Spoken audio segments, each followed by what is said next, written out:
الحمد لله رب العالمين والصلاة والسلام على أشرف الأنبياء والمرسلين نبينا محمد وعلى آله وأصحابه أجمعين أما بعد.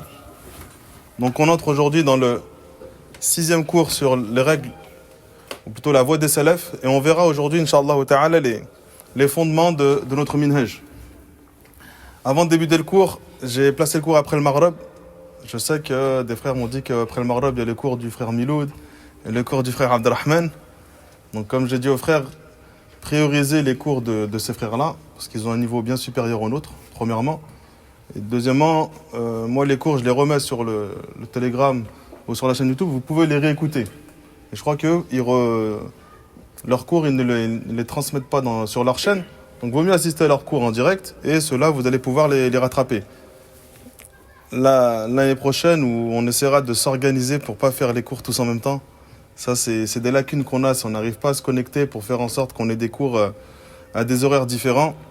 Et même au niveau des sujets traités, il faudrait qu'en fait on s'assoie pour faire quelque chose de concret, que chacun traite un sujet qui va être bénéfique aux frères. Parce que des fois, on peut traiter des sujets qui sont plus ou moins similaires, et au final, on n'arrive pas à faire avancer la da'wah comme on le devrait. Donc, si Allah il nous le permet, on essaiera d'organiser ça avec les frères qui font da'wah pour que chacun puisse traiter un sujet de la meilleure des manières et pas avoir les cours qui empiètent les uns sur les autres. Demain, on essaiera de faire cours sur le tafsir. Avant de lancer le cours, je verrai s'il y a je voulais le faire au Maghreb, mais s'il y a des cours qui sont dispensés au Maghreb, on le fera au Asr, Inch'Allah ta'ala. Donc, depuis le début de ces cours sur la voie des salafs, on avait évoqué différents points.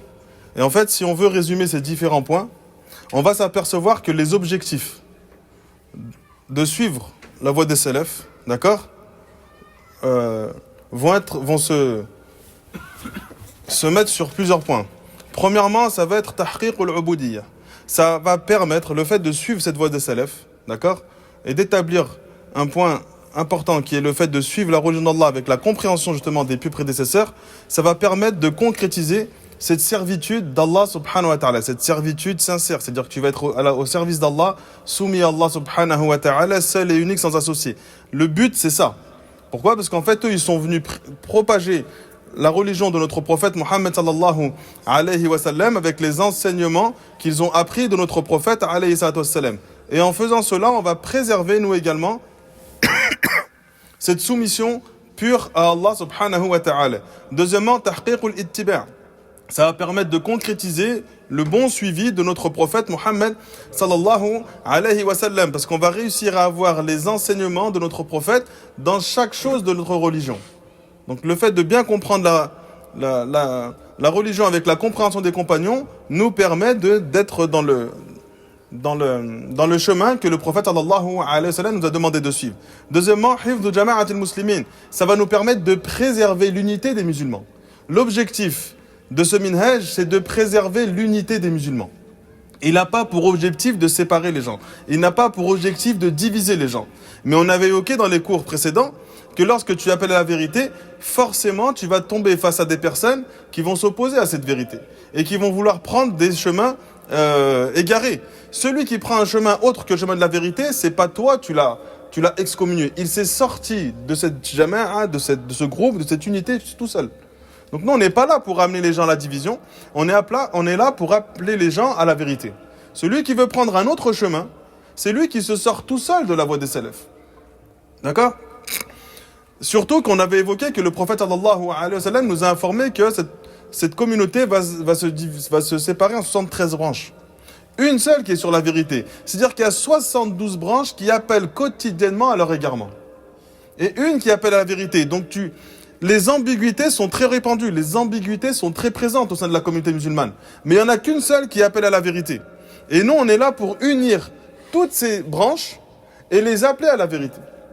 Celui qui accepte de suivre cette vérité, alhamdulillah, celui qui refuse, c'est celui seul qui s'est éloigné de cette branche et de ce chemin qui mène vers Allah subhanahu wa ta'ala. Et le quatrième objectif, c'est himayatul islam, c'est fait de préserver préserver cette religion.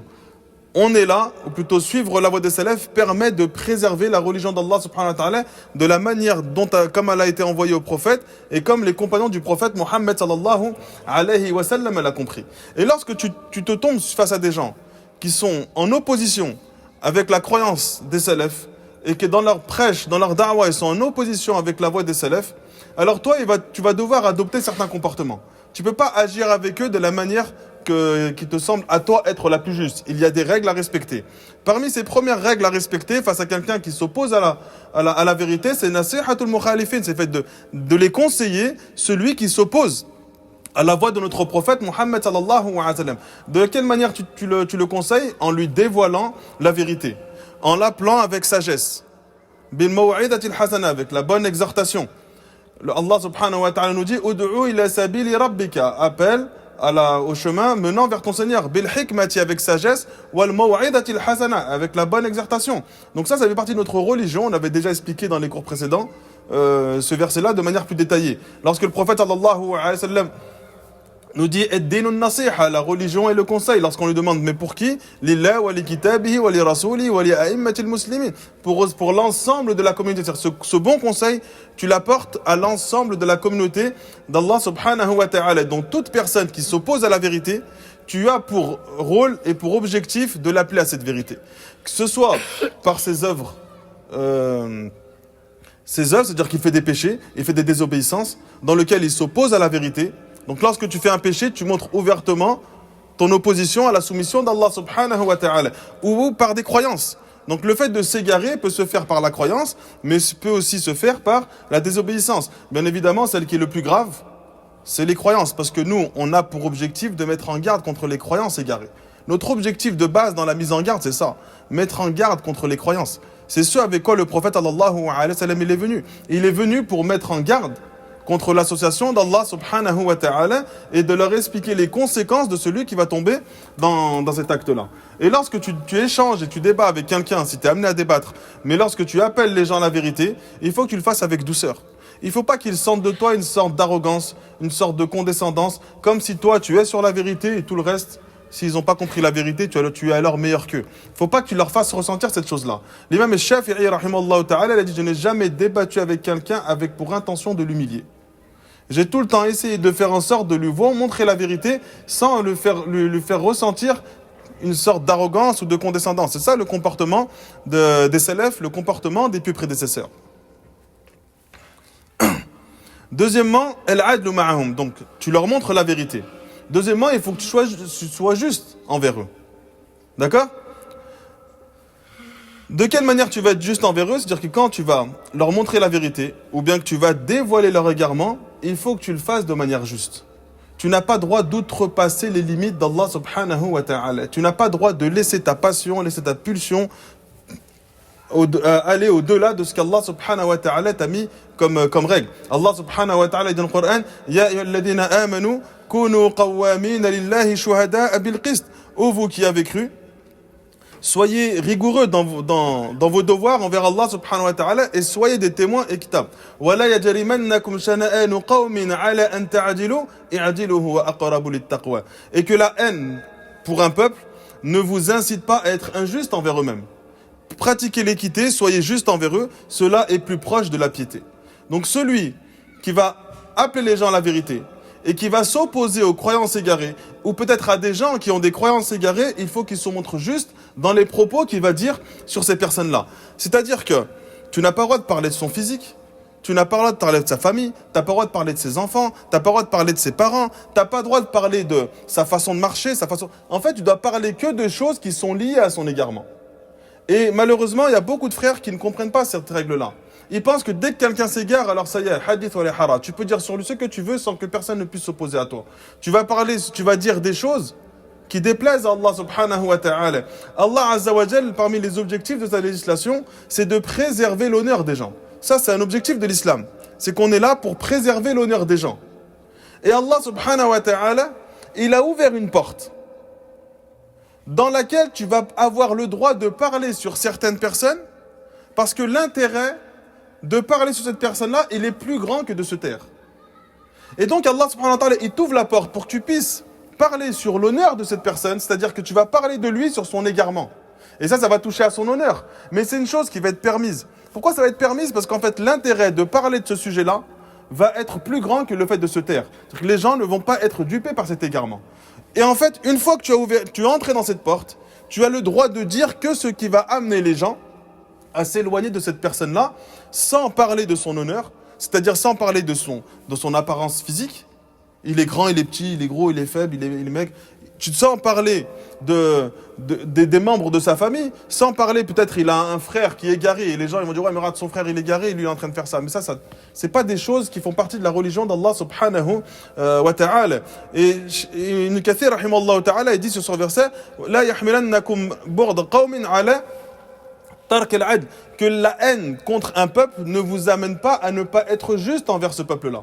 Il dit pourquoi? Parce que la justice, la justesse, dans les propos que tu vas exprimer envers une personne, c'est une obligation sur chaque musulman et sur chaque personne. C'est-à-dire même un non-musulman, tu n'as pas le droit de dire des choses au-delà de ce qui est permis de dire. Tu n'as pas le droit même de le critiquer sur son apparence physique, parce que cette apparence physique, c'est Allah subhanahu wa ta'ala qui lui a attribué. Et certains salafs, il explique sur Ibn Kathir rahimallahu ta'ala, certains salafs ont dit le meilleur comportement que tu puisses avoir envers quelqu'un qui a été injuste envers toi, qui a désobéi à Allah envers toi, c'est d'obéir à Allah subhanahu wa ta'ala envers lui. Et ça, c'est le meilleur comportement que l'on puisse avoir.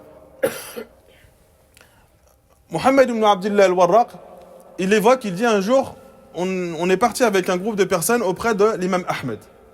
Et l'imam Ahmed, rahimahullah ta'ala, lorsqu'il nous a vus, il a vu qu'on n'était pas originaire de la ville dans laquelle il était. Il lui a dit, vous venez d'où? On lui a dit, on vient des assises de Abu Quraib. Et l'imam Ahmed, il a dit, c'est un savant pieux, prenez la science de lui. Et eux, qu'est-ce qu'ils ont répondu? Ils ont dit, oh imam, il parle mal de toi, constamment. Alors l'imam Ahmed, c'est pas parce que la personne parlait mal de lui que forcément il a réagi de la même manière. Il a dit, qu'est-ce que vous voulez que j'y fasse? C'est un savant pieux qui a été éprouvé par moi. Allah subhanahu wa ta'ala l'a éprouvé à travers moi. Donc les propos que lui dit envers l'imam Ahmed n'a pas poussé l'imam Ahmed à dire des propos déplacés sur cette personne-là. Et ça, pourquoi? Parce que les salafs, ils avaient cette justice. Ils étaient justes dans les propos qu'ils évoquaient et dans les mises en garde qu'ils mettaient en place ou dans les critiques et dans les reproches qu'ils mettaient en place.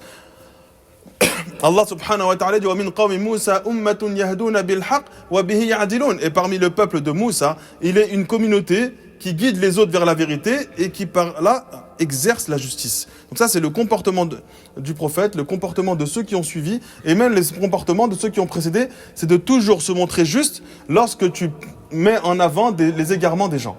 Ça, c'est une chose qui est très importante de faire. Innal muqsitina 'inda Allah 'ala manabir min nur 'an yamin ar-Rahman. Ceux qui se montrent justes seront auprès d'Allah Azza wa Jal sur des minbars de lumière.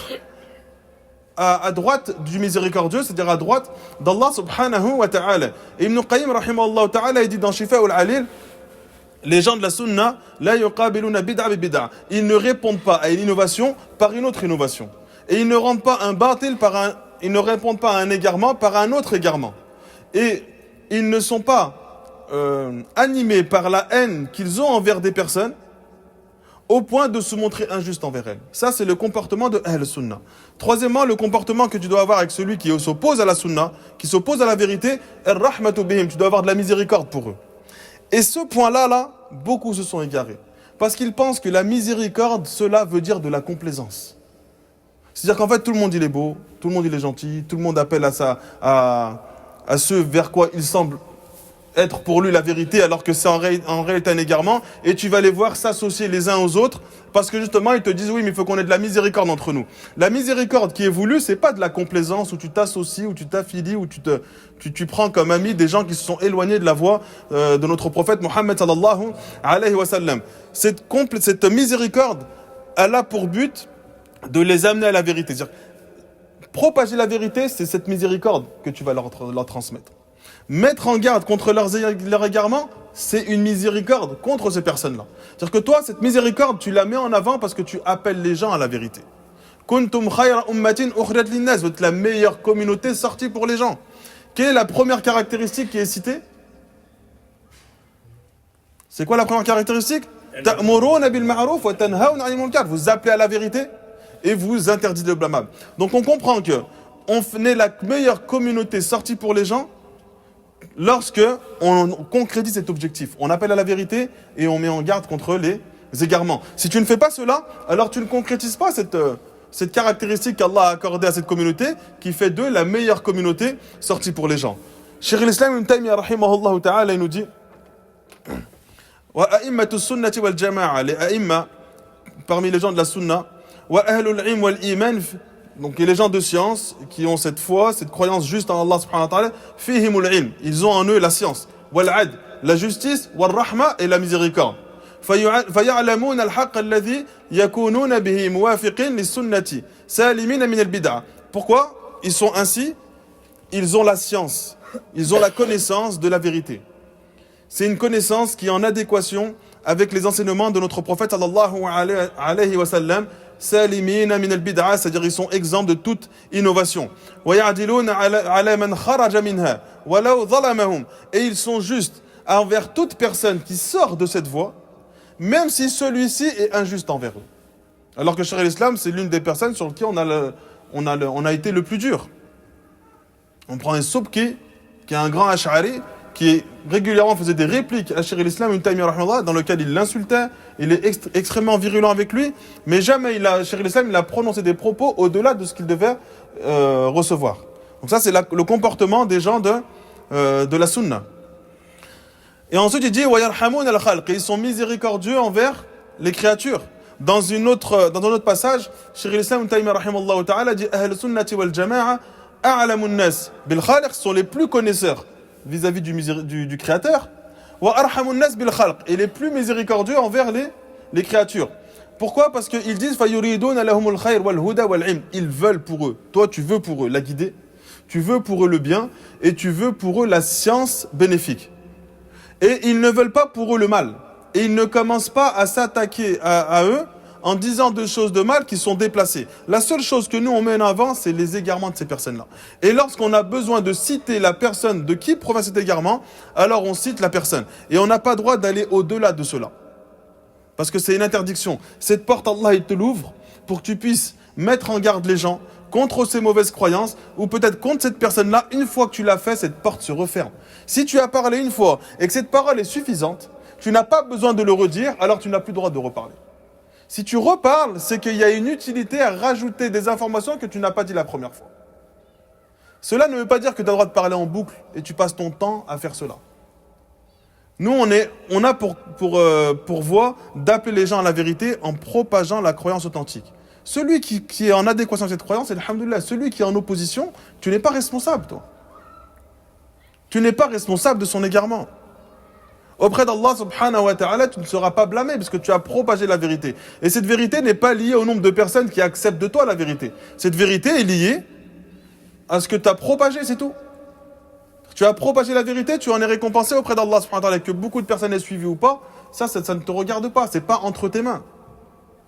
Il y aura des prophètes qui vont venir seuls le jour du jugement, sans que personne ne les ait suivis.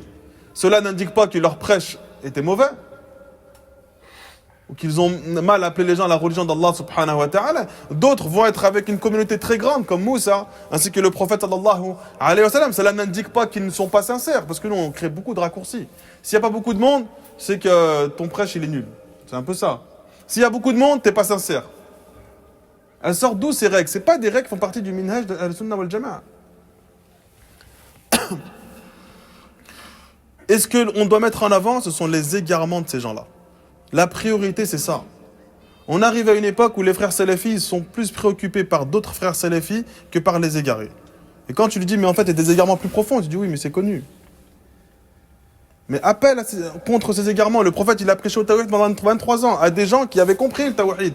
Les compagnons. Pourtant, il n'a pas cessé. Vers la fin de sa vie, les derniers hadiths qui ont été rapportés du prophète sallallahu alayhi wa sallam avant sa mort, c'est le fait d'enseigner aux compagnons de ne pas prendre sa tombe comme un lieu d'adoration. Pourtant, les compagnons, ils n'avaient pas pour objectif de faire ça. Malgré cela, il a insisté.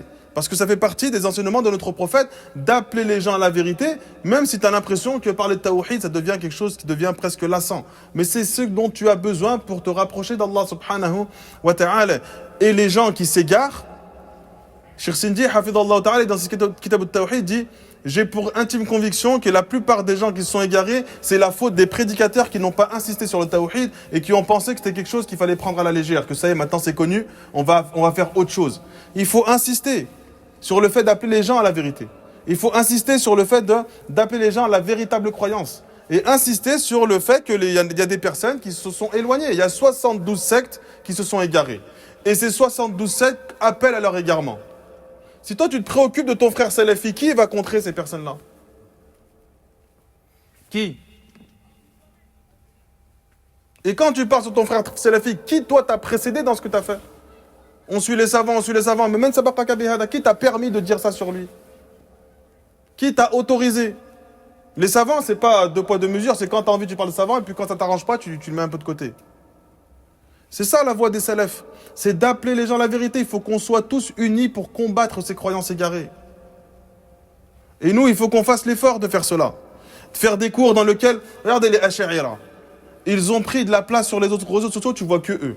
Et le peu de prédicateurs salafis te disent ouvertement, enfin salafis, ceux qui s'identifient à la salafia te disent ouvertement, la divergence qu'il y a entre nous et eux, c'est une divergence légère, il n'y a pas à s'opposer à eux comme ça. Alors ils s'associent à eux, ils donnent de la crédibilité à des gens qui ont une croyance égarée sur Allah Azza wa Jal. Comment une divergence au sujet d'Allah peut être considérée comme une divergence mineure?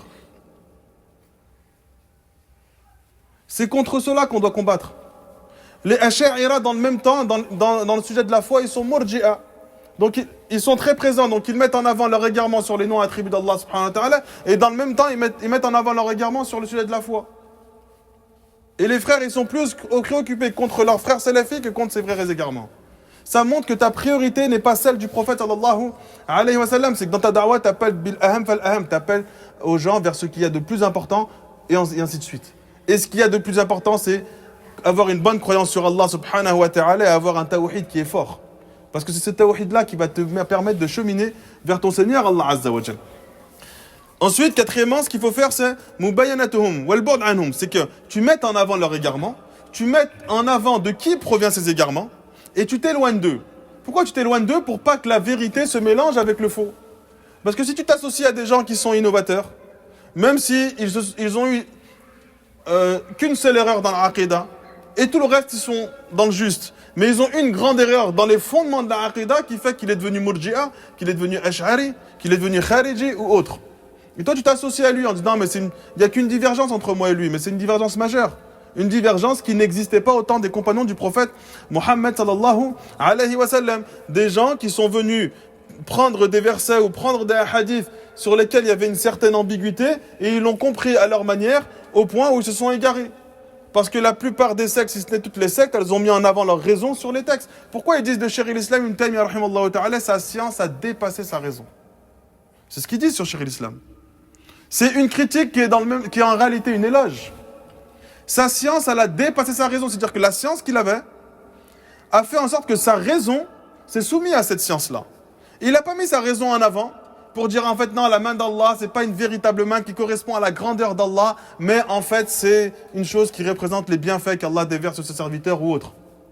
Et à ce moment-là, sa raison a décidé d'une chose, et après il va orienter les textes pour que ce texte-là, il soit en adéquation avec ce qu'il avait déjà prévu de penser. Donc sa science, Naam, elle a dépassé sa raison, c'est-à-dire qu'il a eu la science, et sa raison s'est soumise à cette science-là. Et c'est justement parce qu'ils ont... Et ensuite, il le traite de Mujassim, celui qui donne un corps à Allah Azza wa Jal, parce qu'il dit qu'Allah a une main, alors cela veut dire que la main des créatures et la main de... C'est vous qui avez fait ressembler à Allah Azza wa Jal. Nous, on dit que la main d'Allah correspond à la grandeur d'Allah. Personne n'a dit que sa main a été similaire à la nôtre, qu'il avait 5 doigts, qu'il avait une phalange, qu'il avait une paume, qu'il avait un revers, qu'il avait des ongles. Personne n'a dit ça. Une main qui correspond à la grandeur d'Allah subhanahu wa ta'ala. Comment elle est? Allahu a'lam. Entre au paradis, tu verras Allah. Tellement ils sont partis loin, même la vision d'Allah, ils l'ont rejetée. On ne verra pas Allah. Pourquoi on fait tout ça? Si tu ne verras pas ton Créateur. Et en fait, ils ont donné des sobriquets, des caractéristiques, des mots déplacés sur l'islam Ibn Taymiyyah rahimallahu ta'ala, parce que justement, il a soumis sa raison au texte du Coran et de la Sunna. Allah subhanahu wa ta'ala dit dans le hadith, celui qui vient à moi en courant, Je viens à lui en courant. Celui qui vient en marchant, afwan, je viens à lui en courant. Tu vois des vidéos comment Allah fait un jogging. Mais qui t'a dit que cette façon de courir était similaire à la tienne? C'est toi qui as fait ressembler Allah à toi. Toi, tu as compris que courir signifiait le fait de ce que tu es en train de faire quand tu vas dans les parcs. Et tu l'as mis au sujet d'Allah subhanahu wa ta'ala. Allah azza wa jalla vient à toi en courant. C'est une course qui correspond à la grandeur d'Allah subhanahu wa ta'ala. Comment elle se fait? Allahu a'lam. Allah descend dans le dernier tiers de la nuit, dans le ciel le plus bas. Comment cette descente se fait? Allahu a'lam. Mais c'est une descente qui est comprise selon ce que les Arabes comprenaient du terme descendre. C'est pour ça que Cheikh l'Islam Ibn Taymiyyah rahimahullah ta'ala, il a dit Allah descend dans le dernier tiers, il était sur le minbar et il est descendu. Et il a dit Allah descend de cette manière-là. Et eux, ils ont dit non, mais regardez, Cheikh l'Islam, il fait ressembler à Allah à sa propre personne. Et il voulait indiquer par cela que Allah, il descend, c'est-à-dire que le terme descendre, tout le monde le comprend. Ça n'a pas un autre sens. Et cette descente, elle est en adéquation avec la grandeur d'Allah subhanahu wa ta'ala. Comment elle est exactement, on ne le sait pas. Parce que les compagnons ne l'ont pas questionné. N'ont pas questionné le prophète, les compagnons n'ont pas évoqué, ils se sont abstenus de traiter de ce sujet-là. Donc nous, on s'arrête là où les compagnons se sont arrêtés. On sait qu'Allah subhanahu wa ta'ala descend dans le dernier tiers de la nuit. De quelle manière il le fait? Allah alim. C'est une descente qui correspond à la grandeur d'Allah subhanahu wa ta'ala. Et c'est de cette manière-là que l'on doit cheminer vers la religion d'Allah subhanahu wa ta'ala. Et donc ne pas prendre des textes qui vont être ambigus et essayer de les comprendre d'une manière différente de ce qu'ont compris les compagnons du prophète sallallahu alayhi wa sallam. Huwa alladhi anzala alayka al-kitaba minhu ayatun muhkamat hunna ummul kitab. Allah est celui qui a fait descendre le livre. Dans ce livre-là, il y a des versets qui sont explicites. Hunna ummul kitab. Wa ukharu mutashabiyat, et d'autres sur lesquels il y a des ambiguïtés. C'est-à-dire la compréhension n'est pas accessible à tout le monde. Il y a des versets qui sont compréhensibles pour tout le monde. Les versets sur le tawhid, quand Allah te dit, il t'ordonne de faire la prière, c'est un verset que tout le monde comprend. Tu sais qu'il faut faire la prière. Et il y a d'autres versets qui sont ambigus, que seule une élite parmi les gens comprennent. Et cette élite-là, c'est qui? C'est les savants. C'est pour ça qu'on ne peut pas se détacher des savants dans la compréhension, parce que ces versets qui sont ambigus, c'est seule une élite parmi la communauté qui vont réussir à comprendre. Et toi, tu as besoin d'eux pour réussir à parfaitement les comprendre. فَأَمَّا الَّذِينَ فِي قُلُوبِهِمْ زَيْغٌ, ceux qui ont un égarement dans leur cœur, فَيَتَّبِعُونَ مَا تَشَابَهَ مِنْهُ, ils vont suivre tous les versets sur lesquels il y a une ambiguïté. D'accord? Ibtira al-fitna, la seule chose qu'ils veulent par cela, c'est amener les égarements, ou ibtira at-ta'wil, ils vont apporter un sens, une explication différente de ce que le prophète sallallahu alayhi wa sallam a enseigné à ses compagnons. Et Aïcha radiallahu anha, elle a questionné le prophète sallallahu alayhi wa sallam sur ce verset. Et il lui a dit إِذَا رَأَيْتُمُ الَّذِينَ يَتَّبِعُونَ مَا تَشَابَهَ مِنْهُ, si vous voyez des gens qui ne font que suivre les versets ambigus en essayant de les comprendre à leur manière, فَأُولَٰئِكَ الَّذِي سَمَّ اللَّهُ فَاحْذَرْهُمْ, ceux-là sont ceux qu'Allah a cités dans ce verset, alors prends garde à eux. On a une croyance qui est ferme, sur lesquelles tous les compagnons se sont mis d'accord. On reste sur la croyance des compagnons du prophète sallallahu alayhi wa sallam. Il est important de se distinguer par cela. Très important de se distinguer, parce que c'est en te distinguant que tu vas réussir à faire suivre aux gens la voie de vérité. Je le répète, il y a 73 branches. Si tu dis toutes ces branches, c'est pas grave, on est musulman. Ça suffit d'être musulman. Quelle branche il va suivre, lui? Dans les 73, il y en a une qui mène au paradis et 72 qui mènent en enfer. Si tu dis, on est tous musulmans, on se dit simplement musulmans, laquelle de ces 73 tu suis? Celle qui mène en enfer, parmi les musulmans? Ou celle qui mène au paradis, parmi les musulmans? Laquelle? Donc on est obligé d'amener à cela. Et c'est les gens qui se sont opposés à la vérité qui ont créé ces branches. C'est pas nous qui les avons créées. C'est eux-mêmes qui les ont créées sur les enseignements de notre prophète. C'est-à-dire, personne ne peut s'opposer à ça, parce que c'est une volonté d'Allah Azza wa Jalla. Allah la yukhlifu al-mi'ad, il ne manque pas à sa promesse. Si le prophète nous informe que les musulmans vont se diviser, c'est que forcément ça va avoir lieu. Donc nous on suit la voie de notre prophète Mohammed sallallahu alayhi wa sallam. Cinquième comportement qu'on doit avoir avec ceux qui s'opposent à la vérité, as-sabru alayhim, on doit patienter sur eux. Combien de savants ont patienté sur les gens de l'égarement?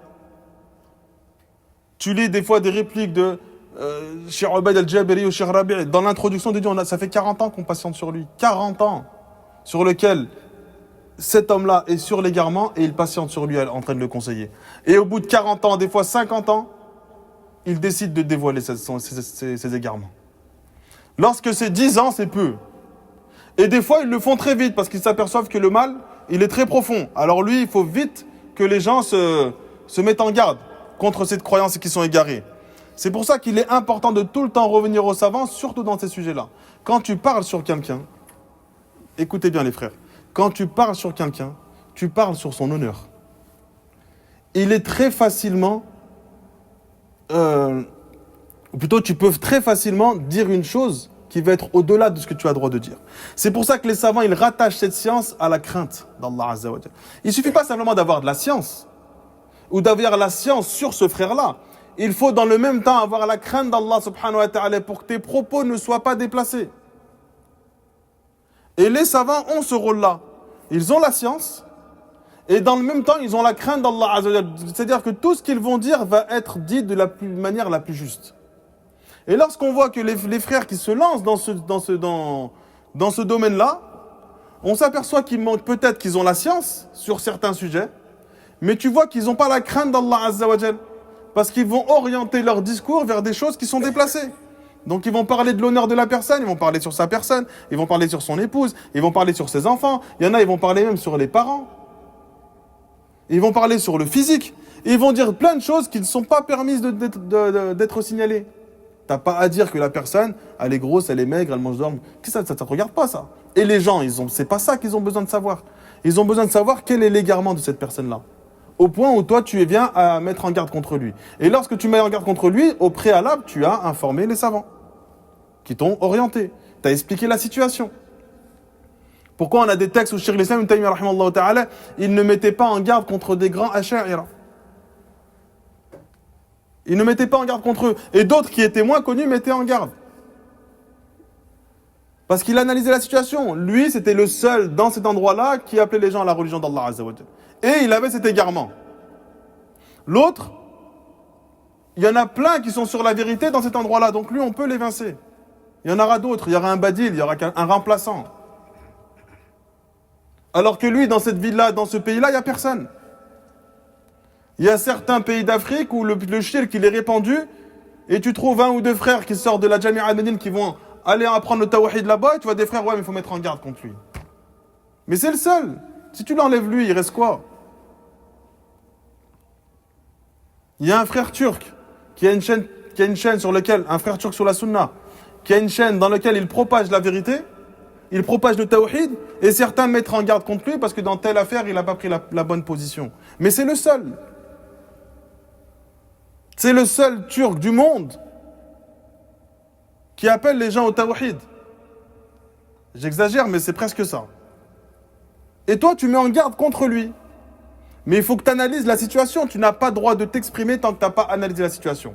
Même prendre la parole d'un savant sur un frère, il faut que le savant il ait au préalable la situation. Il faut qu'il ait la situation de l'endroit dans lequel la personne se trouve.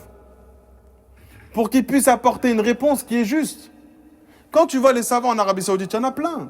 Si il fait une erreur et que certains savants mettent en garde contre lui, c'est pas difficile en réalité de le délaisser. Parce qu'il y en a plein d'autres.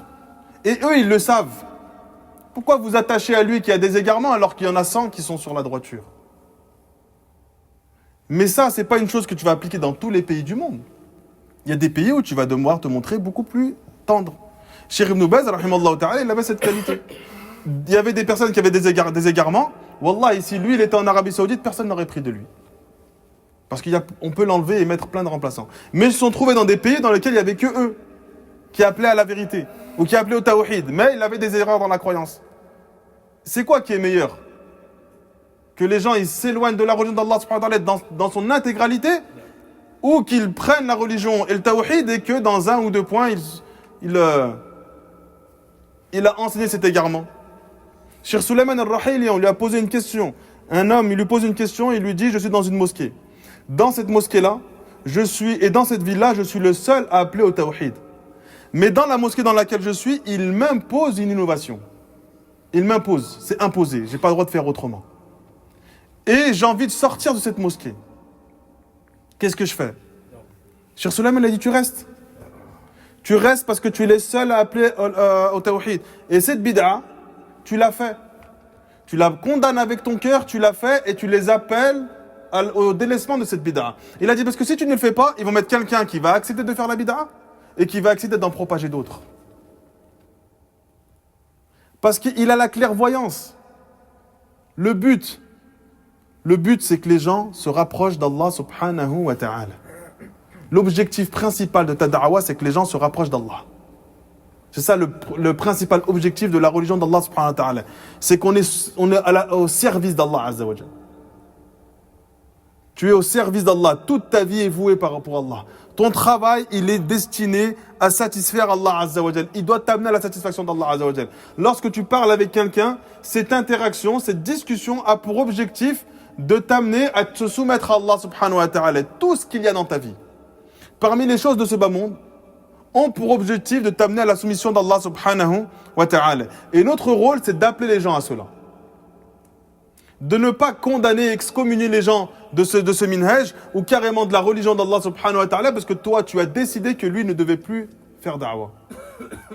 Sans avoir analysé la situation. Par contre, il est important, et ça j'insiste, la complaisance ne fait pas partie de notre religion. C'est pas parce qu'on est en France, et qu'on est en France, qu'il n'y a pas beaucoup de prédicateurs, qu'il faut que nous, on s'associe à tous les prédicateurs égarés. Parce que ça, c'est un des fondements des Ikhwan al-Muslimin, des frères musulmans. On s'associe sur les choses sur lesquelles on est d'accord, et on s'abstient de parler sur les choses sur lesquelles on n'est pas d'accord. Et on avait déjà expliqué, vous allez remarquer, les sectes, jamais elles ne parlent les unes sur les autres. Alors qu'elles ont des égarements profonds, dont eux ne sont pas d'accord, mais jamais ils ne parlent sur eux. Les seuls qui font ce rôle-là, ce sont qui ? Les salafis, les gens de la sunna. Il y en a malheureusement qui le font avec des termes déplacés. Abdullah ibn Mubarak, rahimahullah ta'ala, un jour il est sorti et il a vu des gens qui étaient en train de consommer de l'alcool. Et il est parti les voir. Et il les a exhortés. Lorsqu'il a fini de les exhorter, d'autres sont venus le voir. Il a dit, mais pourquoi t'es parti les voir eux ? On est parti les voir à maintes et maintes reprises, ils n'écoutent rien. Et il a dit, si j'ai fait ça, c'est pour ne pas être réprimandé par Allah Azza wa Jalla le jour du jugement, pour ne pas avoir parlé à ces personnes-là. Donc toi, tu appelles à la vérité, tu aimes que les gens suivent cette vérité, mais s'ils ne le suivent pas, tu ne seras pas réprimandé auprès d'Allah subhanahu wa ta'ala. Et donc, il faut qu'on se montre patient, par contre, dans notre da'wa et dans les égarements qu'on va mettre en avant. Et les gens qui vont s'opposer à toi, des fois, ils vont s'opposer à toi de manière virulente, mais toi, tu te montres patient. Wasbir wa ma sabruka illa billah. Et cette patience n'a pour objectif que de satisfaire Allah subhanahu wa ta'ala. Wa la tahzan alayhim. Et ne sois pas triste. Wa la taku fi dayqin mimma yamkurun. Ne sois pas triste à cause, Allah il dit ça au prophète sallallahu alayhi wa sallam, ne sois pas triste. À cause de quoi ? À cause du fait que les gens ne suivent pas ta voie. Wa la taku fi dayqin mimma yamkurun. Et ne sois pas stressé ou angoissé contre toutes les ruses qu'ils mettent en pratique contre toi. Inna Allah ma'al ladina taqaw. Certes, Allah est avec les pieux. Wal ladina hum muhsinun. Et Allah avec les bienfaisants. C'est-à-dire que lorsque quelqu'un s'en prend à toi, Allah sera avec celui qui se montre pieux. Al-aqibatu lil muttaqin. La bonne fin appartient aux gens pieux. Quand quelqu'un s'attaque à toi, ton réflexe premier, c'est de devenir un allié d'Allah, encore plus que ce que tu n'es. C'est-à-dire que quand quelqu'un s'en prend à toi, tu dois avoir un réflexe premier, c'est de faire encore plus d'adoration. Pourquoi ? Parce que plus tu fais des adorations, plus tu crées un lien avec Allah, plus tu deviens un allié d'Allah Azza wa Jal. Et lorsque tu deviens un allié d'Allah, c'est Allah ton protecteur. Peu importe ce qu'il va dire. Peu importe que les gens prennent ta défense ou pas. Si tu te mets sous la protection de ton Seigneur, Allah subhanahu wa ta'ala. Cheikh Sa'di, rahimallahu ta'ala, il dit sur ce verset, il dit Allah subhanahu wa ta'ala, il a ordonné son prophète, sallallahu alayhi wa sallam, de se montrer patient dans son prêche à Allah azza wa jal. Et de rechercher l'aide dans cette da'wa envers Allah subhanahu wa ta'ala. Et de ne pas se confier son âme à sa propre personne. Tu confies ta da'wa à Allah subhanahu wa ta'ala. C'est lui qui va mettre des fruits à ta da'wa ou pas. C'est pas entre tes mains. Et il nous dit, وَلَا تَكُ فِي ضَيْقٍ. Ne sois pas angoissé, ne sois pas stressé, ne sois pas gêné par l'égarement des gens ou le fait que les gens ne suivent pas la vérité. Là, on parle d'Allah qui s'adresse au prophète Mohammed sallallahu alayhi wa sallam. Et nous, c'est ce comportement-là qu'on doit avoir. Envers les innovateurs, ça c'est le comportement qu'on doit avoir envers les innovateurs. On ne parle même pas du comportement qu'on doit avoir envers son frère salafi. Il y en a, ils te détestent toi plus qu'un innovateur. Combien même il sort de sa bouche, non mais c'est pas vrai, ta façon d'agir envers ce frère montre que dans ton cœur, tu le détestes plus qu'un innovateur. Comment, j'arrive pas à comprendre moi, comment des frères ne font pas des cours dans lesquels ils ne propagent pas les croyances égarées. Si tu vas sur les réseaux, tu cherches les cours sur le nom attribué d'Allah, t'en trouves pas. Les Ash'ira, ils ont pris cette place alors qu'ils ne font même pas de cours. Ils sont dans l'incapacité de donner un cours. Vous avez remarqué ou pas? Ils prennent juste des petits sujets, les de 2-3 minutes, et il vient, il le traite et il croit qu'il a cerné la mas'ala. Et il n'y a aucun frère qui fait ce travail-là. Quand un frère il commence à parler d'une mise en garde, il comprend tout de suite que la mise en garde, c'est contre un homme. Mais de base, la mise en garde, c'est contre une croyance déjà de base, avant d'être s'adresser aux hommes. Tu mets en garde contre les croyances. Les Ash'ira, ils sont présents. Les Khawarij. Combien de jeunes ils se sont fait embrigader, ils se sont retrouvés dans des pays, rien à voir.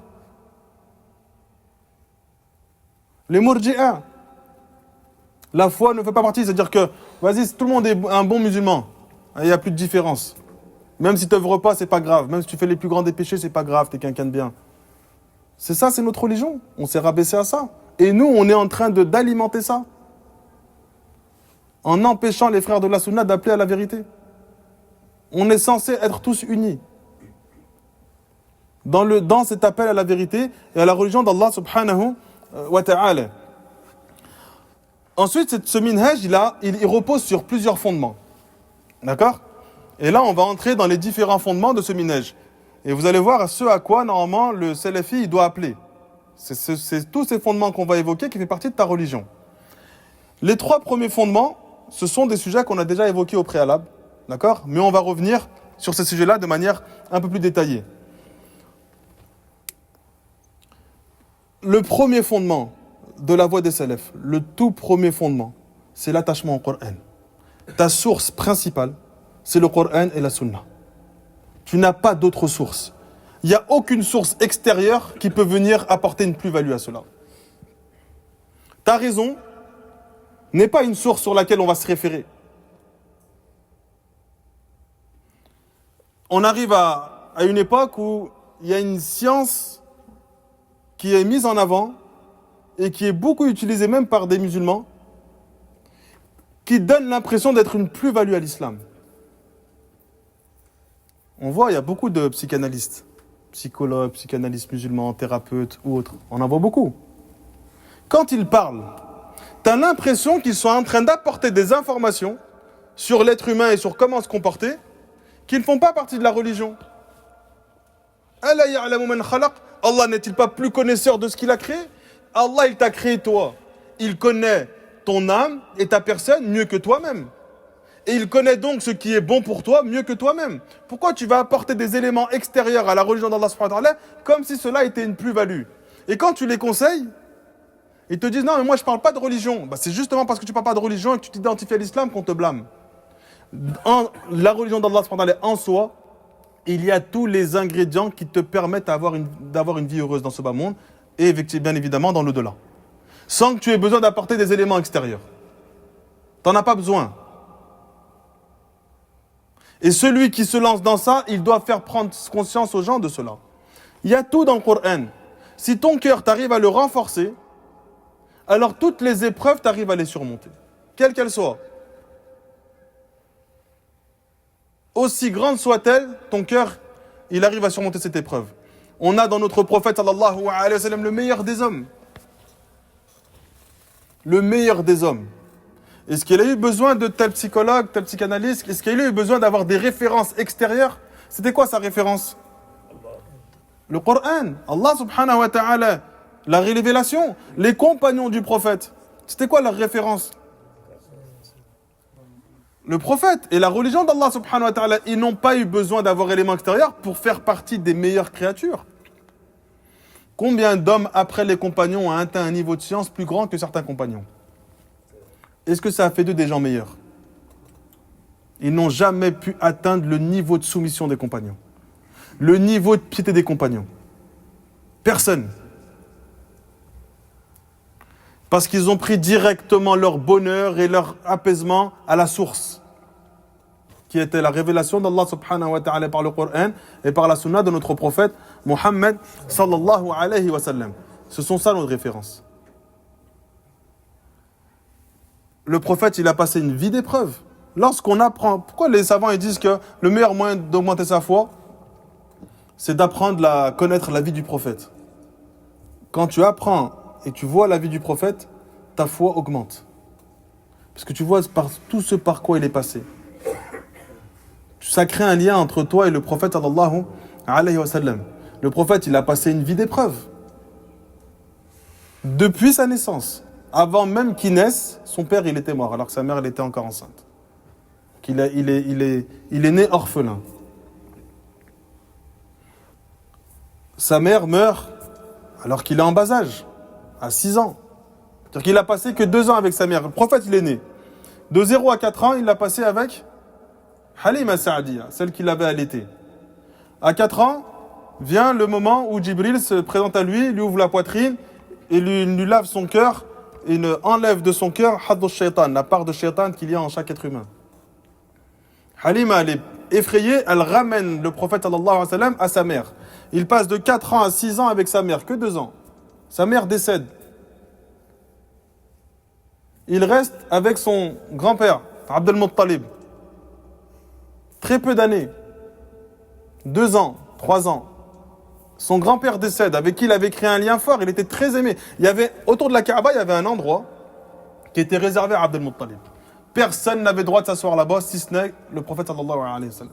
Quand le prophète, qui était encore un enfant, il se mettait à cette place-là, tout le monde venait pour essayer de l'enlever, parce que c'était la place de Abd al-Muttalib. Et de loin, il leur disait, laissez-les. Donc déjà, ça montrait la valeur de cet enfant auprès des gens. Son père, il décède. Son grand-père, il décède. Il est confié à Abu Talib. Donc il a plus de mère, plus de père, plus de grand-père, et il vit avec son oncle. Il passe un certain nombre d'années comme ça. Il reçoit la révélation à 40 ans. De 40 ans jusqu'à sa mort, que des épreuves. Il n'y a pas eu un moment dans lequel il n'y a pas eu d'épreuves. Il reçoit la révélation, il appelle les gens à l'islam, les gens s'opposent à la religion d'Allah subhanahu wa ta'ala, certains de ses compagnons sont torturés, certains de ses compagnons sont brûlés vifs, d'autres sont tués, d'autres sont obligés, sa fille, qui était mariée avec Uthman radiyallahu anhu, quelques années après la révélation, elle part en Abyssinie, c'est-à-dire que sa fille le quitte, parce qu'il craint pour sa fille. Et donc Uthman, il part avec Roya en Abyssinie. Ses autres filles, qui étaient mariées avec les enfants de Abu Lahab, sont ramenées au prophète sallallahu alayhi wa sallam, ils lui crachent dessus, ils l'insultent. Ils veulent physiquement s'en prendre au prophète sallallahu alayhi wa sallam parce qu'il a reçu cette révélation. Abu Bakr est pris à partie par Utba ibn Rabi'a qui le frappe à un point où les gens ont pensé qu'il était mort. Une guerre a failli. La tribu de Abu Bakr, ils ont dit s'il meurt, on déclenche une guerre contre les Quraysh. Abu Bakr, il a fait ça pour prendre la défense du prophète. Tout son visage était gonflé jusqu'à ce que les compagnons disent on n'arrivait pas à distinguer les yeux du nez, de la bouche, des oreilles. Et lorsqu'Abu Bakr a ouvert les yeux, la seule chose qui le préoccupait, c'était la santé du prophète sallallahu alayhi wa sallam. Ensuite, Allah Azza wa Jal, 2 ans, 3 ans après le début de la révélation, il lui ordonne d'appeler les gens ouvertement. Au début, il le faisait en cachette, il le fait ouvertement. Il commence à s'en prendre à lui physiquement. Plusieurs fois, ils l'ont frappé, au point où il s'évanouissait. Plusieurs fois, ils ont tenté de l'assassiner. Toute sa vie, c'était comme ça, en fait. Il n'y a pas un moment de répit. Ils l'ont reclus dans une tribu, dans une sorte de ville, on va dire, dans lequel, pendant 3 ans, ils lui ont fait un boycott. Rien ne pouvait entrer, rien ne pouvait sortir de cet endroit-là. Ni nourriture, ni rien du tout. Les gens qui sortaient de cette ville-là pour faire du commerce, d'accord, Abu Lahab venait auprès des gens, pendant la période du Hajj, il leur disait, je vous interdis de leur vendre quoi que ce soit. Et tout ce que vous ne leur vendez pas, je vais vous le racheter à un prix bien supérieur. Donc, il n'arrivait à vendre aucun produit, ni même acheter aux gens aucun produit. Pendant 3 ans, tellement les gens ont vécu difficilement cette période-là, on entendait les pleurs et les cris des gens qui souffraient de l'extérieur de la ville. De nombreuses personnes sont mortes à cet endroit-là. Pendant 3 ans. Le prophète ensuite sort. Lorsqu'il sort, à peine au moment où il sort, son épouse Khadija radiallahu anha décède. Son oncle Abu Talib décède. Il perd la protection de son oncle. Le seul qui pouvait le protéger. C'est à ce moment-là où il est parti à Taïf pour rechercher une protection supplémentaire. Il vit l'une des épreuves les plus grandes. Ils ont fait une haie de déshonneur où le prophète marchait, il lui jetait des pierres sur lui. Et Zayd, il essayait de protéger le prophète sallallahu alayhi wa sallam. L'ange des montagnes est venu, il a dit, si tu veux, je ferme ces deux montagnes sur eux. Et le prophète dit, Allahumma farfir li qawmi fa innahum la ya'lamun. Allah, pardonne à mon peuple car ils ne savent pas. Ensuite, le prophète dit aux gens de Taïf, vous n'avez pas accepté mon message, ne transmettez pas l'information de ma venue à vous aux gens de Quraysh, aux gens de Mecca. La première chose qu'ils font, c'est aller transmettre l'information. C'est-à-dire que les gens de Quraysh ont compris que le prophète cherchait une protection autre que celle d'Abu Talib parce qu'il n'était plus présent. Et c'est là où la période du Hajj arrive et le prophète commence à se présenter à plus d'une vingtaine de tribus. Tout le monde rejette le prophète sallallahu alayhi wa sallam, si ce n'est quelques hommes de Khazraj, de la tribu de Médine. À partir de là, il a commencé à vouloir faire sa hijra. Ensuite, Allah lui donne l'ordre de la hijra. Les compagnons tous partent. Il reste pendant 1 an seul avec Abu Bakr. Parce que l'ordre, il était donné pour les compagnons, mais pas encore pour le prophète. Donc, le prophète voit que certains compagnons sont morts, d'autres sont torturés. Lorsqu'ils quittent Mecca, on leur prend leurs biens, leur argent, leurs terres, on prend tout ce qu'ils possèdent. Il y en a, on leur a pris leur épouse, on a pris leurs enfants, ils sont quand même partis. Salama, elle est restée avec son fils alors que son mari est parti parce qu'il craignait pour sa vie. Pendant 1 an, elle est restée comme ça. Le prophète a vécu tout cela. Et pendant que tous les compagnons partaient, le peu de compagnons qui pouvaient protéger le prophète partent. Parce qu'Allah leur ordonne. Et il reste seul pendant 1 an avec Abu Bakr. Et pendant cette année-là, il cesse d'essayer d'assassiner le prophète sallallahu alayhi wa sallam. Au bout d'1 an, il part. Quand il part, on met sa tête à prix. Celui qui nous ramène le prophète mort ou vif, il aura telle récompense. Tout le monde part à Mecca à la poursuite du prophète. C'est pour ça qu'il se cache dans une grotte, Ghar al-Thawr, dans lequel il reste pendant 3 jours. Et Abu Bakr dit au prophète, au messager d'Allah, s'il suffit qu'il regarde en bas pour qu'il nous voie. Ça, c'est toute la vie du prophète. Il arrive à Médine. Médine, il faut qu'il arrive à composer avec les tribus juives qui étaient déjà à Médine, qui ne voulaient pas du prophète sallallahu alayhi wa sallam. Ensuite vient la bataille de Badr. 300 compagnons contre 1000.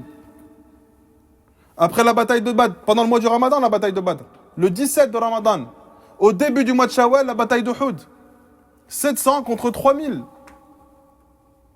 Ils sortent de la bataille d'Uhud. Les Juifs et le prophète font un pacte de non-agression. Ils trahissent ce pacte parce qu'ils essaient d'assassiner le prophète. Ils reçoivent l'information, ils chassent parmi eux ceux qui ont essayé de le trahir. Ils vont à Mecca, ils reviennent avec une armée de 10 000. Et ça, toute sa vie. Jusqu'à sa mort, où il a été touché par le sihr. Une femme lui a présenté un repas qu'il appréciait, il a mangé, il a mis une première bouchée dans sa bouche, il a dit à ses compagnons, ne le touchez pas. Il a été touché par la sorcellerie. C'est pas une sorcellerie qui a atteint son cœur ni sa raison, mais simplement il avait l'impression de faire des choses qu'il ne faisait pas, notamment avec ses épouses. Toute sa vie, ça a été comme ça. Vers la fin de sa vie, il a souffert justement des conséquences de ce sihr. Bien que Allah subhanahu wa ta'ala l'a guéri, Allah subhanahu wa ta'ala a dévoilé où se trouvait cette sorcellerie, mais il a été touché. C'est pour ça que les savants ils disent que quand quelqu'un est touché par la sorcellerie, il reste des séquelles même lorsqu'il est guéri. Et vers la fin de sa mort, il dit « Oh Aïcha, par Allah, la mort, elle a certes des supplices. » Il souffrait physiquement, c'était difficile. Mais voyez toutes ces épreuves, là. C'est quoi la caractéristique qui revient le plus du prophète? Et Wallah, je sautais plein de passages. Il était tout le temps souriant. Pas un sourire fabriqué, hein. Un vrai sourire naturel. C'est-à-dire un sourire qui mettait en avant l'apaisement de son cœur. Est-ce qu'il avait tel psychologue, tel psychanalyste? Est-ce qu'il avait besoin de tout ça? La source qui a fait qu'il était apaisé à ce point avec toutes ces épreuves. Sur ses enfants, il en a perdu 6 qui sont morts avant lui. Et toutes ces épreuves qu'il avait dans sa vie, on aurait pu comprendre que le prophète n'est pas trop souriant, parce que c'est difficile, en plus il porte la révélation, et les gens n'acceptent pas la révélation. Malgré cela, il était tout le temps souriant. Et il n'avait besoin d'aucun psychanalyste, aucun psychologue, aucun psychothérapeute, rien du tout. Il avait besoin de la révélation, c'est ça qui a été la source de son bonheur. Et c'est ça qui a été la source du bonheur des compagnons du prophète sallallahu alayhi wa sallam. Donc toi, quand tu es face à quelqu'un qui est touché par des wasawis, qui est touché par des épreuves, par des difficultés, par des calamités, va dans la source.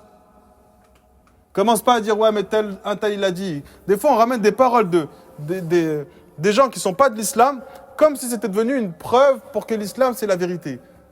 Ouais, tel chanteur, il est rentré dans l'islam. Mais c'est quoi? Il est rentré dans l'islam. Ça fait de l'islam une religion plus vraie que ce qu'elle est. C'est bien pour lui. Alhamdoulilah, il fait partie de nos frères. Mais en aucun cas, ça vient rapporter une preuve supplémentaire quant à la véracité de l'islam. Ou tel psychologue a dit une chose qui est en adéquation avec la religion. C'est pas lui qui est venu rapporter une plus-value. Au contraire, il a pris ça de la religion, peut-être. Et beaucoup de choses qu'ils disent sont présentes dans notre religion. Sauf qu'ils l'utilisent ils les formulent peut-être différemment, et que nous, on arrive à un niveau d'ignorance qu'on a besoin d'avoir un livre dans lequel il y a des titres dans chaque passage. Comment s'en sortir face au stress? Comment s'en sortir face à la truc? On a besoin de ça, en fait. On n'arrive pas à comprendre de manière implicite dans les textes du Coran et de la Sunna avec ce que les savants nous ont expliqué. Donc on a besoin qu'on nous détaille à chaque fois. Ça, Cheikh Al-Fawzan, rahimallahu ta'ala, il en parle, du niveau d'ignorance, il est tellement poussé qu'on a besoin d'avoir, par exemple, le Wasitiyya de Cheikh al-Islam Ibn Taymiyyah, rahimallahu ta'ala, qui est à la base un livre qui se suffit comme ça. On a l'explication d'un savant, ensuite on a l'explication de l'explication, et après on a l'explication de l'explication de l'explication, et ainsi de suite. Et à chaque fois, il y en a un qui vient expliquer ce qui a déjà été expliqué au moins 5 fois. Tellement les gens deviennent ignorants, on a besoin de tout détailler. Et on en arrive à ce niveau-là. Et ça, depuis l'époque du prophète, sallallahu alayhi wa sallam. Les compagnons, ils avaient un verset, ils le comprenaient. Ils le comprenaient de la même manière que nous, on est en train d'expliquer la parole d'une parole, d'une parole, d'une parole. Les frères, la source, c'est le Coran et la Sunna, c'est la base, c'est la source de ton bonheur. Il n'y a aucun élément extérieur qui peut venir apporter une plus-value à cela. Au contraire, tout ce qui vient en dehors du Coran et de la Sunna, on le met sur la balance du Coran et de la Sunna. Si c'est en adéquation, on la prend, cette parole. Si c'est en opposition, on la rejette. Peu importe si elle te paraît belle à tes yeux. Si on est en opposition avec le Coran et la Sunna, on rejette cela. Donc les deux premiers fondements de la Sunna wal Jama'a, c'est le suivi du Coran et de la Sunna de notre prophète Muhammad sallallahu alayhi wa sallam. On verra ces deux points-là de manière détaillée dans le prochain cours, Inch'Allah. C'est l'heure de l'adhan.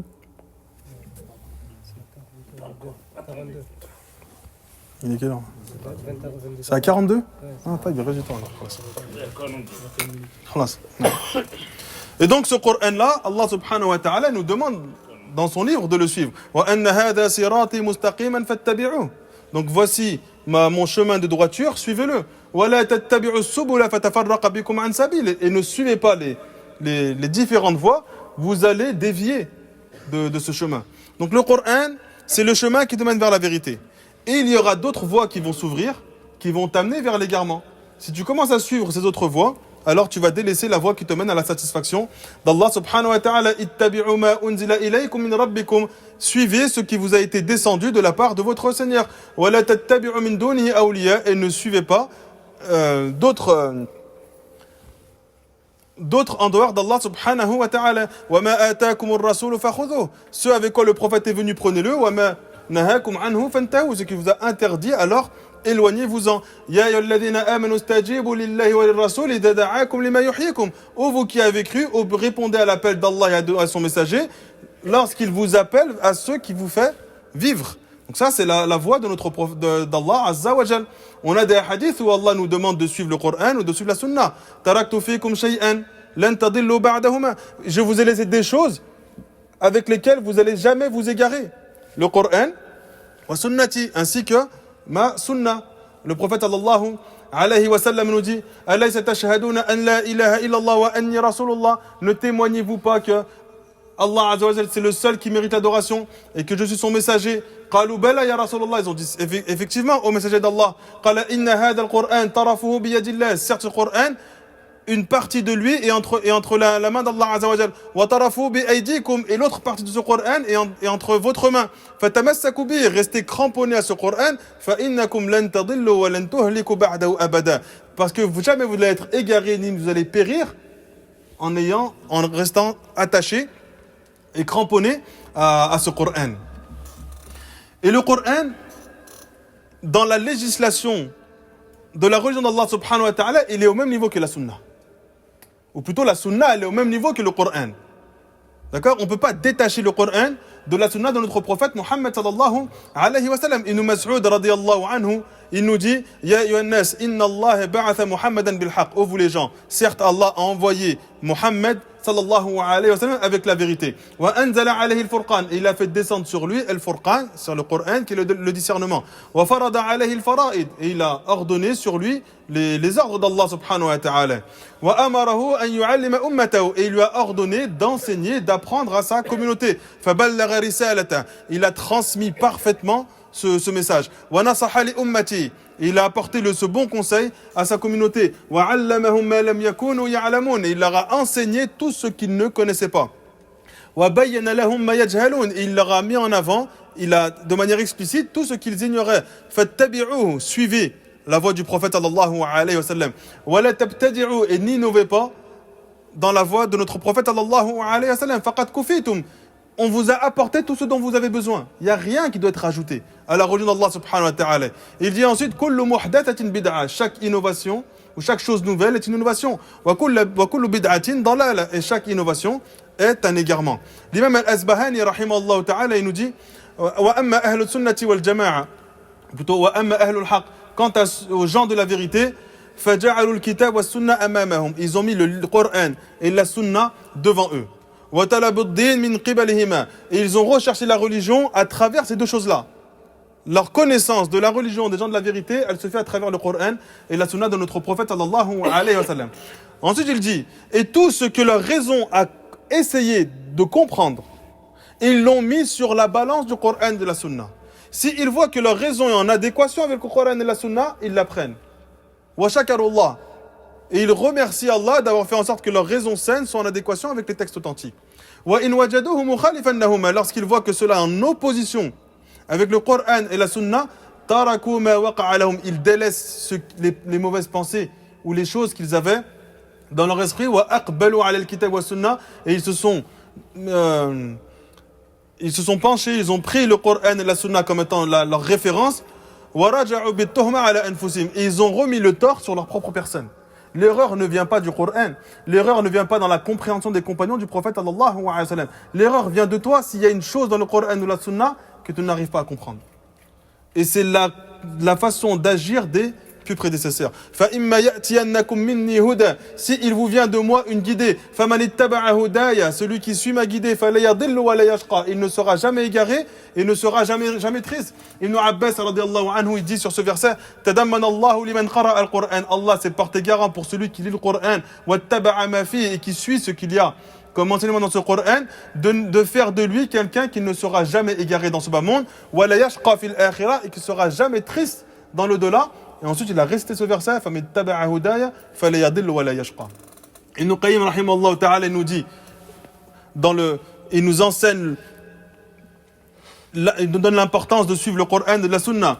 Il dit celui qui t'oriente vers autre chose que akhbarana wa haddathana, c'est-à-dire il nous a été rapporté ou nous a été cité en parlant des hadiths du prophète sallallahu alayhi wa sallam, il t'a soit orienté vers un rêve soufi ou une imagination soufie. On sait que les soufis ils ont basé beaucoup de leur religion sur les rêves, d'accord, ou qiyas falsafi, ou bien une analogie philosophique, ou ra'yun nafsi, ou bien une opinion personnelle, d'accord. Il n'y a rien après le Coran, ou bien il nous a été rapporté, il nous a été cité en parlant des hadiths du prophète sallallahu alayhi wa sallam, illa shubuhat al-mutakallimin, si ce n'est les ambiguïtés des parleurs, c'est-à-dire des philosophes. Et là les mutakallimun à l'époque, lorsqu'ils utilisaient ce terme, ce sont tous ceux qui parlent sur ilm al-ghaib. Donc ils parlent des choses de l'invisible sans se référer à la compréhension des compagnons du prophète sallallahu alayhi wa sallam. Wa ara al-munharifin, ou bien ils t'orientent vers les avis de ceux qui ont dévié, ou bien des pensées de soufis. Wa qiyas al-mutafalsifin, ou bien les analogies aussi des philosophes. Wa man faraqa ad-dalil dalla an sawa as-sabil, celui qui se détache de la preuve, il aura certes dévié du droit chemin.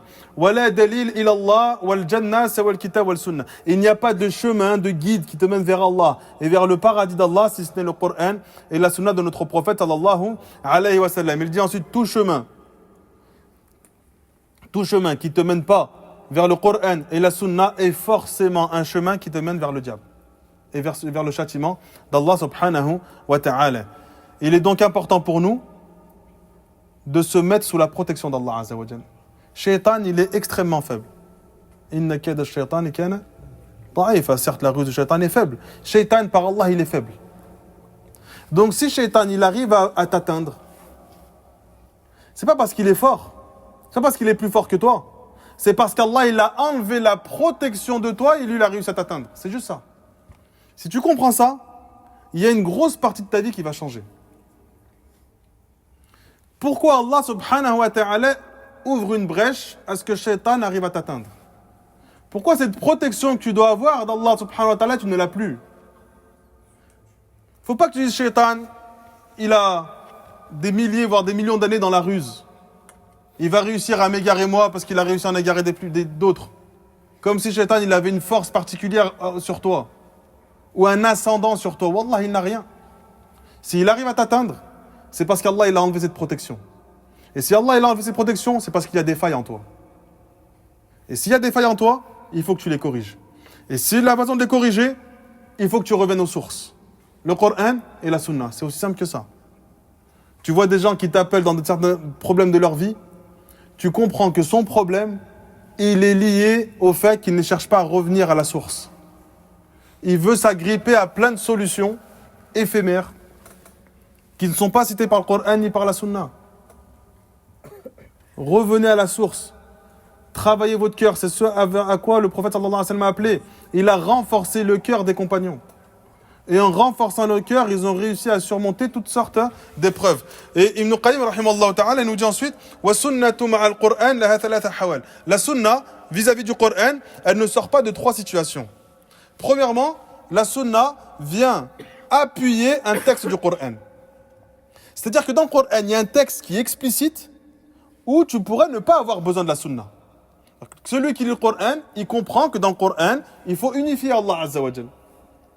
Il n'a pas forcément besoin d'avoir un hadith pour comprendre que dans le Coran, il faut unifier Allah azza wa jalla. Et bien cette sunna, elle est venue dans le même temps appuyer cette chose-là. C'est-à-dire que la sunna, elle est venue informer d'une chose qui est déjà présente dans le Coran de manière très claire et très explicite. Donc nous, on prend les deux. Ça devient deux arguments pour nous. Deuxièmement, il dit أن تكون بيانا لما أريد بالقرآن وتفسيرا له. La sunna devient une explication de ce qu'il y a dans le Coran. C'est comme si c'était un verset, et ce verset-là, il a besoin d'un tafsir, d'un char, d'une explication, et la sunna est venue expliquer ce qu'il y a dans le Coran. Allah t'ordonne de faire la prière, la sunna est venue t'expliquer comment faire la prière de manière détaillée, avec ses piliers, avec ses obligations, avec ses sunan ou autres. Allah t'ordonne de faire le jeûne, la sunna est venue t'expliquer comment réussir à jeûner convenablement. Donc, le sunna, elle vient expliquer une chose qui est dans le Coran, mais qui est citée de manière mujmal, de manière générale. Troisièmement, أن تكون موجبة لحكم سكت القرآن عن إيجابه. La sunna est venue clarifier un jugement que le Coran n'a pas cité. Le port de l'or pour les hommes, ou de la soie pour les hommes, c'est pas présent dans le Coran. Pourtant, on le délaisse, pourquoi? Parce que c'est venu dans la sunna. Donc la sunna est venue apporter des jugements que le Coran n'a pas apporté. C'est pas dire que dans le Coran, il y a des manquements. C'est-à-dire que la sunna est venue apporter un complément au Coran. C'est-à-dire que la sunna, il m'a été apporté le Coran et un semblable avec lui. Et le semblable, c'est quoi? C'est la sunna du prophète sallallahu alayhi wa sallam. C'est dans la sunna qu'on a compris que la femme, lorsqu'elle a ses menstrues, elle doit simplement rattraper ses jours de jeûne du Ramadan, mais ne pas rattraper les prières. Ce n'est pas cité dans le Coran. Ce n'est pas cité dans le Coran que celui qui a une dette, il peut ou pas sortir la zakat. Il doit ou pas sortir la zakat. C'est dans la sunna qu'on va trouver les détails de comment lui, dans ce cas-là, il sort la zakat ou pas. Donc la sunna est venue apporter des informations qui ne sont pas présentes dans le Coran. Donc ces trois cas qu'on a cités, c'est les trois choses que l'on retrouve dans le Coran et dans la sunna. Par contre, à aucun moment cela vient en opposition avec le Coran. وَمَنْ يُطِعِ الرَّسُولِ فَقَدْ أَطَاعَ اللَّهَ. Celui qui obéit au messager, il a certes obéi à Allah.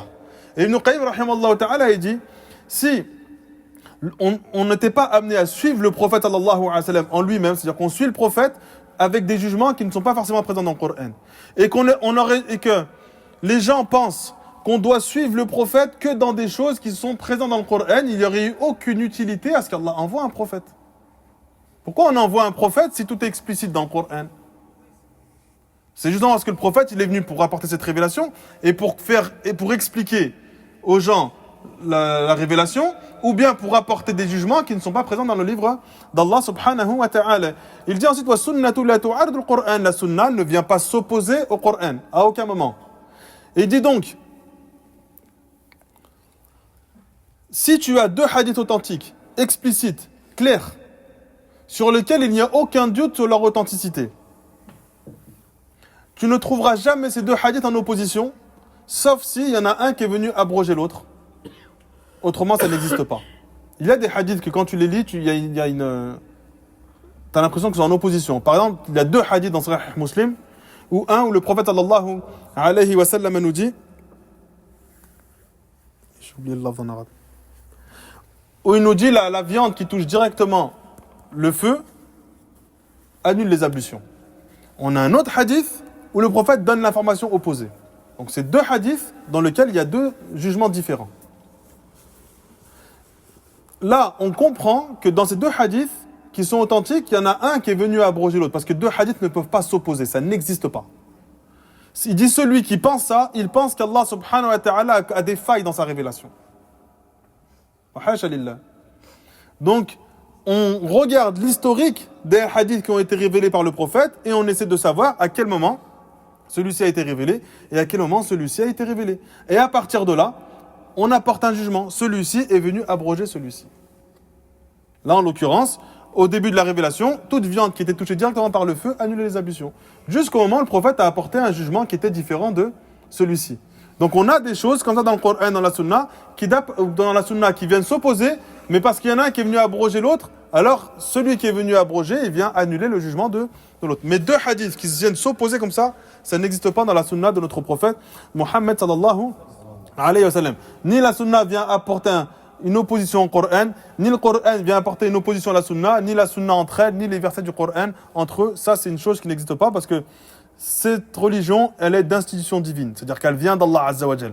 Allah, il est parfait, donc tout ce qui émane de lui est parfait. C'est compris ou pas? Le troisième pilier, c'est qu'on doit comprendre ces textes selon la voie des salafs. Et en fait, ces trois choses qu'on est en train d'évoquer, c'est ce qu'on évoque déjà depuis le début des cours. Et après, dans les prochains cours, on verra d'autres fondements qu'on n'avait pas cités. Mais les gens de la Sunna, pourquoi ils prennent des compagnons? Premièrement, imtithalan li amrillah, parce qu'Allah nous demande de prendre notre religion selon ce que les compagnons ont compris. Donc il y a des versets ou des hadiths qu'on a cités où Allah montre la valeur et l'importance des compagnons. Donc déjà, on prend des compagnons parce qu'Allah nous le demande. Allah aime nous voir suivre la compréhension des compagnons du prophète sallallahu alayhi wa sallam. Deuxièmement, لأن الصحابة رضوان الله عليهم شاهدوا التنزيل, parce que c'est les compagnons qui ont été témoins de la révélation et qui ont vécu cette révélation. ولازموا رسول, et ils ont accompagné le prophète sallallahu alayhi wa sallam. Constamment, ils étaient auprès de lui. Et ils ont entendu les propos du prophète. Ils ont pris la science du prophète sallallahu alayhi wa sallam. Ils ont conservé, préservé les propos de notre prophète sallallahu alayhi wa sallam. Ils l'ont ensuite transmise à leurs élèves. Leurs élèves l'ont également transmise à leurs élèves. Et on s'arrête à ces trois générations. Pourquoi ? Parce qu'on a un hadith où le prophète nous informe que les trois meilleures générations, ce sont la sienne, celle qui a suivi et celle qui a suivi. C'est pour cela qu'on s'arrête à eux. Et comment ne pas prendre la religion de ces personnes-là? Ibn Mas'ud radiyallahu anhu dit Wallahi alladhi la ilaha ghayr. Par Allah, celui qui, la ilaha ghayru, il n'y a de divinité digne d'être adoré si ce n'est Allah Azza wa Jalla. Ma nazalat aya. Il n'y a pas un verset qui a été révélé. Min kitabillah, du livre d'Allah. Illa wa ana a'lamu fi man nazalat wa ayna nazalat. Sans que je sache où est-ce que ce verset il a été révélé et sur qui il a été révélé. Walau a'lamu makana ahadin, si je savais qu'il y avait dans un endroit une personne qui est plus connaisseur du Coran que moi, j'aurais fait une longue distance pour aller à la rencontre de cette personne-là. Ils ont appris le Coran et la Sunna dans les moindres détails. Abu Dharr radiallahu anhu, il a dit, lorsque le prophète il est mort, il n'y avait pas une chose sur terre sans qu'on ait la science de celle-ci. Pas un oiseau qui vole au ciel sans qu'on ait la science de cet oiseau-là.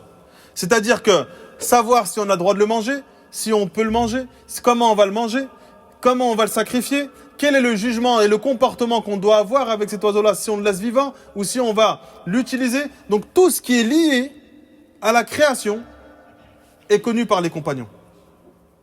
Salman al-Farisi, certains sont venus à lui pour se moquer un peu de lui. Il dit, votre prophète n'a rien laissé, ni même la façon dont vous allez aux toilettes. Et il a dit effectivement, et il a commencé à rapporter de manière détaillée la manière dont on va aux toilettes, pour leur montrer que même ça on le connaît de manière détaillée. Donc comment ces détails on les connaît, et on va être ignorant d'Allah Azza wa Jal, dans ses noms et dans ses attributs, selon ce que prétendent les Asha'ira wal Mu'tazila wal Jahmiya. Comment on connaît toutes ces choses-là, et la chose la plus importante, on n'arrive pas à savoir toutes ces choses-là. Si on en revient à la source du Coran et de la Sunna, on ne s'égarera jamais. Et l'Awza'i, rahimallahu ta'ala, il dit, l'ilmu, la science, ma ja'a an ashabi Muhammad, sallallahu alayhi wa sallam. La science, et tous ceux avec quoi les compagnons du prophète sont venus. Wa man lam yaji an wahid minhum, celui qui ne vient pas avec une chose venant de l'un d'entre eux, falaysa bi'ilm. Alors ces choses-là ne peuvent pas être considérées comme de la science. On parle de la science religieuse. Cheikh l'Islam Ibn Taymiyyah, rahimallahu ta'ala, il dit, dans Minhaj al-Sunnah, il dit, toute personne musulmane qui témoigne qu'Allah c'est le seul qui mérite d'être adoré, et que le prophète Mohammed sallallahu alayhi wa sallam est son messager, et qui a pour objectif d'unifier Allah subhanahu wa ta'ala, et de ne rien lui associer, qui a pour objectif de suivre le prophète, et de suivre ses enseignements, et qui s'oriente tout le temps vers ce quoi le prophète sallallahu alayhi wa sallam, qui a compris qu'il doit suivre la meilleure des créatures qui est le prophète, et les meilleurs après le prophète qui sont les compagnons du prophète sallallahu alayhi wa sallam, car il a compris que la guidée tourne autour du prophète sallallahu alayhi wa sallam, et tourne autour de la compréhension des compagnons du prophète sallallahu alayhi wa sallam. فَإِذَا أَجْمَعُوا وَلَمْ يَجْمَعُوا عَلَى خَطَئٍ قَطْ. Les compagnons, lorsqu'ils se mettent tous d'accord sur un sujet, d'accord, et on sait qu'ils ne se mettent pas tous d'accord sur un égarement. Donc c'est pas possible que tous les compagnons aient compris les attributs d'Allah subhanahu wa ta'ala d'une manière égarée. Ça n'existe pas.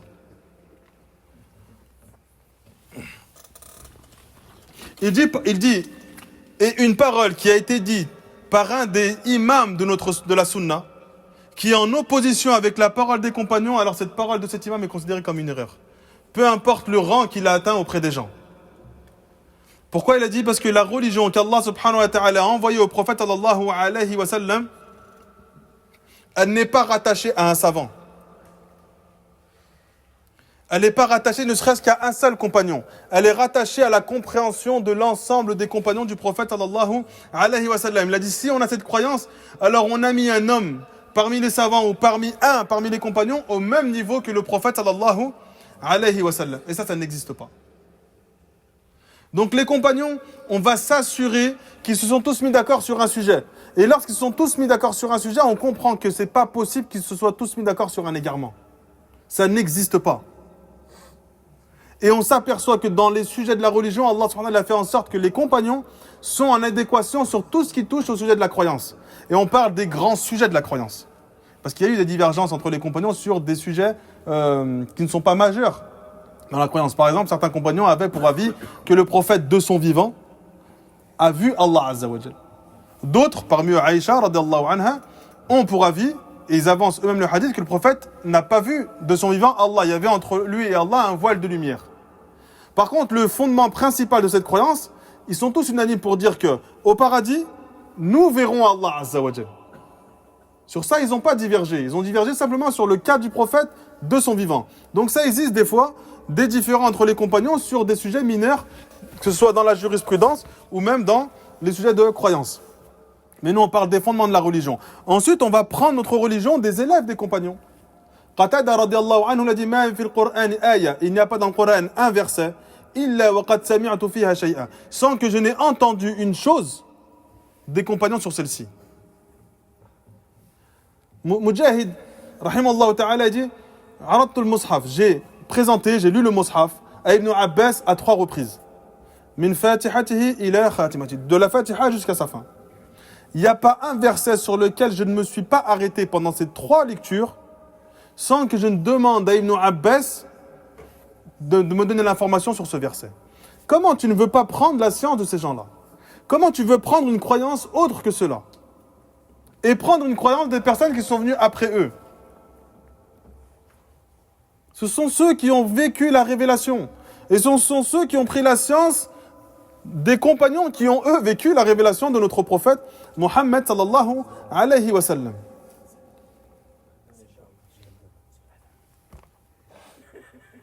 Omar ibn Khattab, radiyallahu anhu, on finit avec ça, Inch'Allah. Il a dit, Ashab al-Ra'i, les gens qui émettent des avis, A'da al-Sunan, ce sont les ennemis de la Sunna. Ils ont été fatigués dans l'apprentissage des hadiths, alors ils ont préféré émettre leurs propres avis. Fadallu wa adallu. Ils se sont égarés et ils ont égaré les gens. Ceux qui ne veulent pas s'attacher à la Sunna, ils vont à un moment donné vouloir émettre des avis venant d'eux. Parce qu'ils n'ont pas envie de se fatiguer dans l'apprentissage de la Sunna et la compréhension de la Sunna du prophète Mohammed sallallahu alayhi wa sallam. Des avis qui sont venus d'eux et qui sont en opposition avec la Sunna du prophète sallallahu alayhi wa sallam. On s'arrête là, Inch'Allah. إلى هنا سبحانك اللهم وبحمدك لا إله إلا أنت استغفرك وأتوب إليك. Demain, il y aura dars, non? Inch'Allah, demain on fait sur Tafsir. Inch'Allah.